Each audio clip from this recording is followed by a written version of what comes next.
So hello friends, this is your boy Abhishek Mishra और आज के इस वीडियो में हम लोग बात करने वाले हैं क्लास 10th के साइंस के बोर्ड एग्जामिनेशन के बारे में। तो पर्टिकुलरली इस वीडियो में हम लोग लास्ट के 30 डेज के प्रिपरेशन स्ट्रैटेजी के बारे में डिटेल में डिस्कशन करने वाले हैं। क्या डू एंड डोंट्स होने चाहिए, किस तरीके से आपको पढ़ना चाहिए, कौन से मटेरियल को आपको फॉलो करना चाहिए, मैं पर्सनली आपकी क्या मदद कर सकता हूँ, स्ट्रैटेजी क्या होनी चाहिए आपको पढ़ने के लिए, कौन से डिस्ट्रैक्शंस होते हैं, किस तरीके से आप अपने स्कोर को बूस्टअप कर सकते हो, कॉन्सेंट्रेशन किस तरीके से आपको इंप्रूव करना है, इन सभी चीज़ों के बारे में हम लोग एक ओवरऑल वे में डिटेल में डिस्कशन करने वाले हैं। तो एक एक करके सभी चीज़ों के बारे में डिटेल में डिस्कशन करना शुरू करते हैं। वीडियो की शुरुआत से ही एक चीज़ मैं आपको अच्छे तरीके से क्लियर कर देना चाहता हूँ यार, इस वीडियो में हम लोग चैप्टर वाइज स्ट्रैटेजी के बारे में बिल्कुल भी डिस्कस नहीं करने वाले। फिजिक्स के इतने चैप्टर्स हैं, केमिस्ट्री के इतने चैप्टर्स हैं, बायोलॉजी के इतने चैप्टर्स हैं, इतने दिनों में फिजिक्स कंप्लीट हो जाएगा, इतने दिनों में केमिस्ट्री हो जाएगा, इस तरीके से हम लोग बात बिल्कुल भी नहीं करने वाले। हम लोग प्रैक्टिकल सोल्यूशन के बारे में डिस्कस करेंगे, जो पॉसिबल हो सकता है उनके बारे में डिस्कशन करेंगे। इंटरनेट पे आपको इस तरीके के कई सारे वीडियोस यार मिल जाएंगे जिन्होंने ऑलरेडी बता रखा है फिजिक्स के इतने चैप्टर्स हैं, ये टाइम टेबल फॉलो करने से आपका हो जाएगा। उन सभी चीज़ों के बारे में हम लोग बिल्कुल भी डिस्कशन नहीं करने वाले। दूसरा इंपॉर्टेंट पॉइंट है, ये मेरा पर्सनल एक्सपीरियंस है। इस वीडियो में पर्सनली मैं अपना पर्सनल एक्सपीरियंस शेयर कर सकता हूँ, किस तरीके से स्टूडेंट्स पढ़ते हैं जिनको मैंने देखा हुआ है, टॉपर्स किस तरीके से पढ़ सकते हैं जिनको मैंने एक्सपीरियंस किया हुआ है, मैंने पर्सनली किस तरीके से अपनी तैयारी की थी। इन सभी चीज़ों को ध्यान में रखते हुए मैं अपना पर्सनल एक्सपीरियंस आपके साथ शेयर कर रहा हूँ। कोई भी यहाँ पर सुनी सुनाई बातें हम लोग डिस्कशन नहीं करने वाले, इसीलिए ये सिर्फ और सिर्फ मेरा पर्सनल एक्सपीरियंस है। जितनी चीज़ें आपको अच्छी लगती हैं, जितनी चीज़ें आप फॉलो कर सकते हो, आप पर्सनली फॉलो कर सकते हो। अब एक चीज़ यहाँ पर मैं अज्यूम कर रहा हूँ कि अभी जितने भी बच्चे इस वीडियो को देख रहे हैं, ज़्यादातर स्टूडेंट्स के मन में एक डर जरूर रहता होगा कि यार किस तरीके से हम लोग स्कोर कर सकते हैं। तो सबसे पहला और सबसे इंपॉर्टेंट पॉइंट आता है यार आपका कॉन्फिडेंस।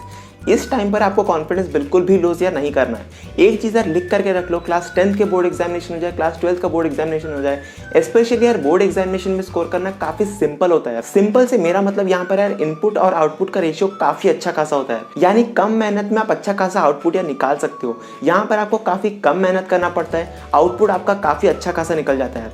तो यहाँ पर आपको इन सभी चीज़ों को ध्यान में रखते हुए अपने कॉन्फिडेंस को लूज बिल्कुल भी नहीं करना है। अगर एक बार कॉन्फिडेंस लूज हो जाता है, बोर्ड एग्जामिनेशन में जो क्वेश्चन आपको आते होंगे उन सभी चीजों को भी आप गलत करके आने वाले हो।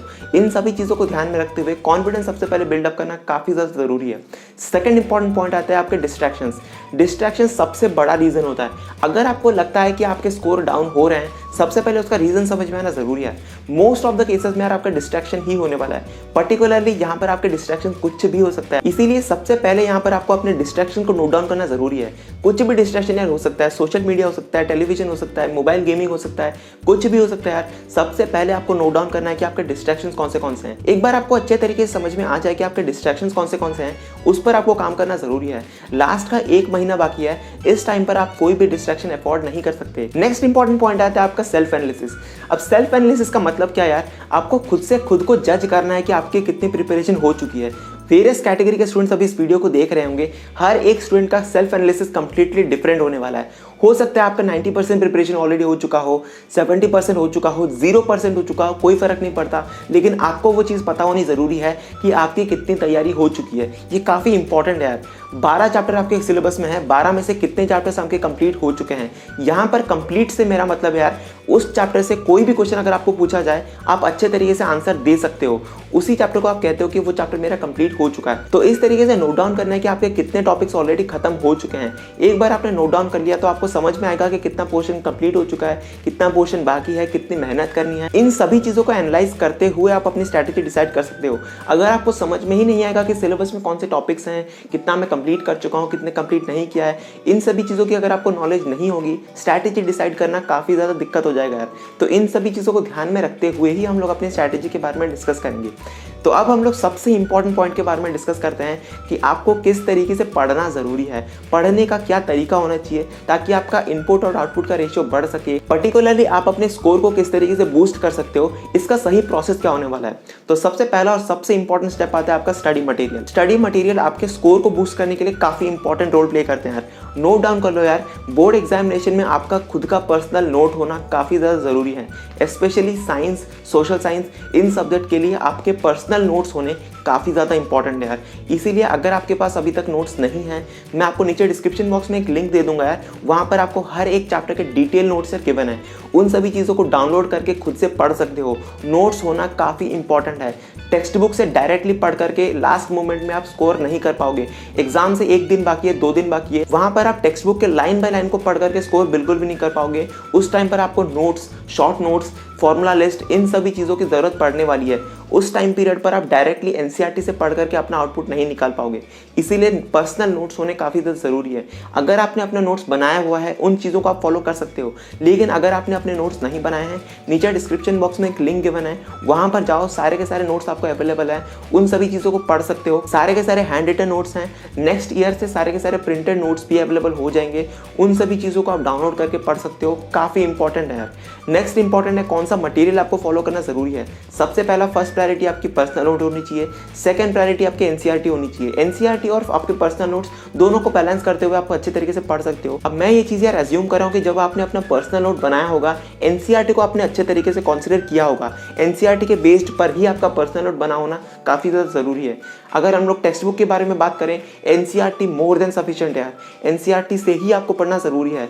एनसीईआरटी के अलावा कहीं से भी इधर उधर की चीज़ें पढ़ने की बिल्कुल भी ज़रूरत नहीं है। टाइम वेस्ट हो जाएगा, क्योंकि आपको दूसरे सब्जेक्ट को भी पढ़ना है, दूसरी चीज़ें भी करनी है। इसके लिए यार मटेरियल आपका जितना क्रिस्प हो, उतना ज़्यादा आपके लिए आसानी हो जाएगी। जितना ज़्यादा आप मटेरियल को फैला दोगे, जितनी ज़्यादा आप किताबें खरीद के ले आओगे, आपका दोस्त क्या फॉलो करता है, टीचर अभी कौन सी किताबें फॉलो करने के लिए कह रहे हैं, ऑनलाइन पर आपको किसने क्या कह दिया है, उन सभी चीज़ों को भी ध्यान में रखोगे, काफ़ी ज़्यादा डिस्ट्रैक्शन यार हो जाएगा। सबसे पहला सबसे सिंपल होता है एनसीईआरटी। अगर लॉकडाउन की वजह से, कोविड की वजह से अगर आपने अपनी किताबें नहीं खरीदी है, ऑनलाइन में एनसीईआरटी की किताबें फ्री में अवेलेबल है यार, उन सभी चीज़ों को वहाँ से पढ़ सकते हो। काफ़ी सिंपल होता है। रिसोर्सेज ऑनलाइन में अवेलेबल हैं, एनसीईआरटी स्पेशली यार ऑनलाइन में अवेलेबल है, लेटेस्ट वर्जन है, उन सभी चीज़ों को आप पढ़ सकते हो। लिंक आपको नीचे डिस्क्रिप्शन बॉक्स में मिल जाएगा, वहाँ पर जाकर के उन सभी चीज़ों को काफ़ी आसानी से आप फॉलो कर सकते हो। एनसीईआरटी आपकी फर्स्ट प्रायोरिटी होनी ज़रूरी है। नेक्स्ट इंपॉर्टेंट है, अगर आप गाइड बुक को फॉलो करना चाहते हो, कई सारे गाइड बुक को फॉलो कर सकते हो। मैं पर्सनली आपको फर्स्ट प्रायोरिटी देना चाहूँगा कि आप एग्जाम आइडिया को फॉलो कर सकते हो। मैंने खुद से फॉलो किया हुआ है, कई सारे स्टूडेंट्स फॉलो करते हैं। एग्जाम आइडिया की खास बात यह है कि यार एनसीईआरटी के क्वेश्चंस और बैक एक्सरसाइज के क्वेश्चंस, सारे के सारी चीज़ें, और साथ ही साथ कुछ एक्स्ट्रा क्वेश्चंस, जितने भी इंपॉर्टेंट क्वेश्चंस हो सकते हैं, very short answer, long answer, इस तरीके से सारे के सारी चीज़ें डिवाइड करते हुए आपको मिल जाएंगी। तो अगर आप चाहो तो एग्जाम आइडिया को फॉलो कर सकते हो। पर्सनल सजेशन है, एनसीईआरटी मोर देन सफिशिएंट है, इसको भी आप फॉलो कर सकते हो। अब हम लोग कुछ प्रैक्टिकल स्ट्रैटेजीज के बारे में डिटेल में डिस्कशन कर लेते हैं। सबसे पहला पॉइंट आता है कि आपको पढ़ना किस तरीके से है। किसी भी चैप्टर को अगर आप जीरो से शुरुआत करते हो, पढ़ना किस तरीके से है। देखो यार, सबसे पहला स्टेप आपका एनसीईआरटी को ही जाना चाहिए। सबसे पहले आपको एनसीईआरटी के उस पर्टिकुलर चैप्टर को अच्छे तरीके से पढ़ना है। पढ़ना किस तरीके से यार, सबसे पहले आपको मेजर हेडिंग्स पढ़ना है। देखना है कि उस पर्टिकुलर चैप्टर में कौन से टॉपिक्स को कवर किया जा रहा है। एक बार आपने सारे के सारे हेडिंग्स को देख लिया, एक रफ रीडिंग आपने ले ली, उसके बाद आपको बैक एक्सरसाइज के क्वेश्चंस, इन टेक्स्ट के क्वेश्चंस, एग्जांपल के क्वेश्चंस, क्वेश्चन पे मूव करना है। एक बार आपने अच्छे तरीके से सारे के सारे क्वेश्चंस को देख लिया, आपको समझ में आ जाएगा कि कौन से टॉपिक्स को ज़्यादा इंपॉर्टेंस देना है। टॉपिक्स को समझ में आना जरूरी है कि इसका इंपॉर्टेंस कितना है। लास्ट मोमेंट पे आपको इंपॉर्टेंस के बेसिस पर पढ़ना जरूरी है। हर एक चीज़ को आप रैंडम वे में पढ़ना शुरू करोगे, काफ़ी ज़्यादा दिक्कत हो जाएगी। एक बार आपने अच्छे तरीके से एक पर्टिकुलर चैप्टर को खत्म कर लिया, सारे टॉपिक्स आपने समझ लिए, उसके बाद आपको बैक एक्सरसाइज के क्वेश्चन को सॉल्व करना जरूरी है। बैक एक्सरसाइज के क्वेश्चन काफ़ी ज़्यादा इंपॉर्टेंट रोल प्ले करते हैं। बोर्ड एग्जामिनेशन में बैक एक्सरसाइज में से, एनसीईआरटी के एग्जाम्पल्स में से, इन टेक्स्ट क्वेश्चन में से डायरेक्टली क्वेश्चन आपको पूछे जाएंगे। इसलिए उन सभी चीज़ों को अच्छे तरीके से कवर करना काफ़ी इंपॉर्टेंट है। इस तरीके से एक पर्टिकुलर चैप्टर को आप खत्म कर सकते हो।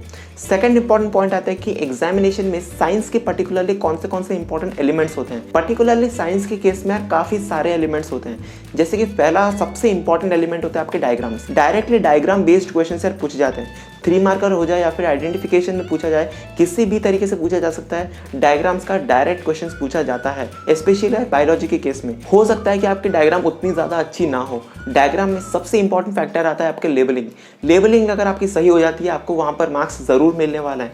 भले ही आपकी डायग्राम उतनी अच्छी ना हो, लेकिन अगर आपका लेबलिंग सही होगा, मार्क्स आपको ज़रूर मिल जाएंगे। डायग्राम्स का दूसरा सबसे इंपॉर्टेंट पॉइंट आता है कि आप कहीं पर भी आंसर में अपने डायग्राम्स का इस्तेमाल कर सकते हो।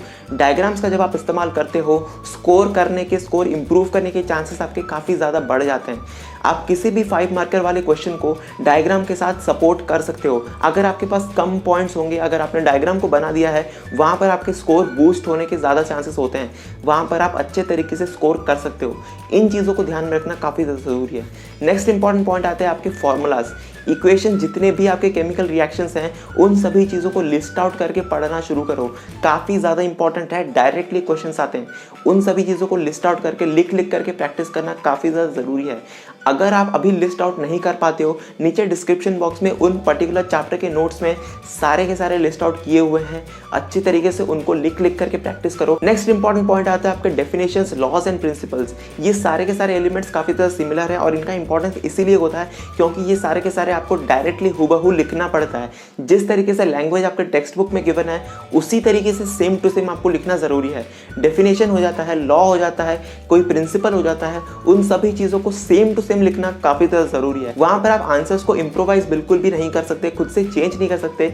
इसीलिए जो लिखा गया है, जिस तरीके से लिखा गया है, लिख करके उन चीज़ों को याद करके लिखना काफ़ी ज़्यादा ज़रूरी है। कई सारे स्टूडेंट्स के मन में यहाँ पर सवाल आ सकता है कि भैया हमें साइंस को मेमोराइज करना चाहिए कि नहीं करना चाहिए। यहाँ पर आपको समझने की ज़रूरत है यार, साइंस मेमोरी बेस्ड क्वेश्चंस नहीं पूछता है। यहाँ पर आपके रटने वाले क्वेश्चंस काफ़ी कम होते हैं। जितने भी आपके न्यूमेरिकल हो जाते हैं, WH वाले क्वेश्चंस हो जाते हैं, वहाँ पर आपको खुद से सोच करके लिखना पड़ता है और डायरेक्टली क्वेश्चंस वहाँ पर आप लैंग्वेज चेंज करके लिख सकते हो। डेफिनेशन के केस में, लॉज के केस में, प्रिंसिपल के केस में वहाँ पर आप खुद से चेंज नहीं कर सकते, वहाँ पर आपको सेम टू सेम याद करके लिखना ज़रूरी है। थर्ड इंपॉर्टेंट पॉइंट आता है आपके राइटिंग हैबिट।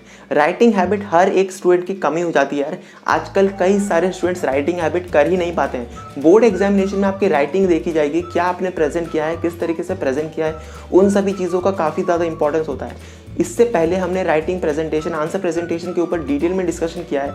कई सारे स्टूडेंट्स ने उसने ऑलरेडी देख रखा है। अगर आपने उस वीडियो को नहीं देखा है प्लीज़ जाकर के देखो, काफ़ी इंपॉर्टेंट है। कई सारे स्ट्रैटेजीज वहाँ पर डिस्कस किए गए हैं। आंसर को किस तरीके से प्रेजेंट करना है, किस तरीके से लिखना है, किस तरीके से आंसर प्रेजेंट किया जाता है, क्योंकि आंसर प्रेजेंटेशन में काफ़ी ज़्यादा स्कोर बूस्ट हो सकता है। उन सभी चीज़ों को अगर आपने नहीं देखा है, इस वीडियो में जाकर के आसानी से देख सकते हो। काफ़ी सारी चीज़ें वहाँ पर आपको अच्छे तरीके से समझ में आ जाएंगी। तो यहाँ पर आपको समझने की ज़रूरत है कि आपको राइटिंग हैबिट होनी ज़रूरी है। लिख करके प्रैक्टिस करो यार, आंसर किस तरीके से लिखा जाता है। 3 आवर्स की सेटिंग लो, प्रीवियस ईयर क्वेश्चन उठा सकते हो, सैम्पल पेपर उठा सकते हो।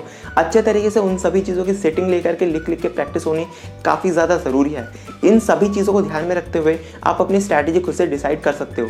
अगर हम लोग कुछ डू एंड डोंट्स के बारे में बात करें तो यहाँ पर आपको कई सारी चीज़ों को ध्यान में रखना ज़रूरी है। कई सारी चीज़ें मैंने ऑलरेडी मेंशन कर रखी है, लेकिन फिर से मैं आपको समझाने की कोशिश करता हूँ। सबसे पहली बात है यार, किसी भी अपने दोस्त से खुद को कंपेयर करना छोड़ दो। आपके दोस्त ने कितने चैप्टर कंप्लीट कर रखे हैं कोई फर्क नहीं पड़ता, आपने कितने चैप्टर कंप्लीट कर रखे हैं उससे आपको फर्क पड़ना ज़रूरी है। अगर आपके 5 चैप्टर बाकी है, 6 चैप्टर बाकी है, उन पर आपको फोकस करना ज़रूरी है। आपके दोस्त ने क्या पढ़ लिया है, कौन सी किताब को फॉलो करता है, उन सभी चीज़ों को फोकस बिल्कुल भी मत करो यार। काफ़ी ज़्यादा डिस्ट्रैक्ट हो जाओगे, आपका मोरल डाउन हो सकता है, इससे कई सारे कन्फ्यूजन क्रिएट हो सकता है। किसी को भी देख करके खुद से फॉलो करना कोई भी ज़रूरी नहीं है। अभी हमने जितनी भी स्ट्रैटेजीज फॉलो की हैं, आप खुद से देखो यार आपके लिए कौन सी चीज़ें एप्लीकेबल है। हर एक स्टूडेंट एक पर्टिकुलर स्ट्रैटेजी को फॉलो बिल्कुल भी नहीं कर सकता। आप इंटरनेट पे कई सारे स्ट्रैटेजीज देख सकते हो, लेकिन आपको अपना खुद का स्ट्रैटेजी खुद से डिसाइड करना पड़ेगा। आपके लिए कौन सा स्ट्रैटेजी अप्रोप्रिएट है, अकॉर्डिंगली ही आप अपनी तैयारी कर सकते हो। हर एक स्टूडेंट एक पर्टिकुलर स्ट्रैटेजी को फॉलो करके स्कोर बिल्कुल भी नहीं कर सकता, इसीलिए आपको खुद से अपना स्ट्रैटेजी बनाना काफ़ी ज़्यादा ज़रूरी है। सेकंड इंपॉर्टेंट पॉइंट है, आपको अपना डेली टाइम टेबल बनाना ज़रूरी है। आपको अपना खुद का टारगेट देखना ज़रूरी है कि आपका टारगेट कंप्लीट हो रहा है कि नहीं हो रहा है। अगर सिर्फ हम लोग पढ़ना शुरू करेंगे, कंप्लीट हो सकता है, नहीं भी हो सकता है, कई सारी चीज़ें छूट सकती हैं, लास्ट टाइम में प्रेशर इंप्रूव हो सकता है। इसीलिए सबसे इंपॉर्टेंट पॉइंट आता है कि आपको डेली स्ट्रैटेजी बनाना ज़रूरी है।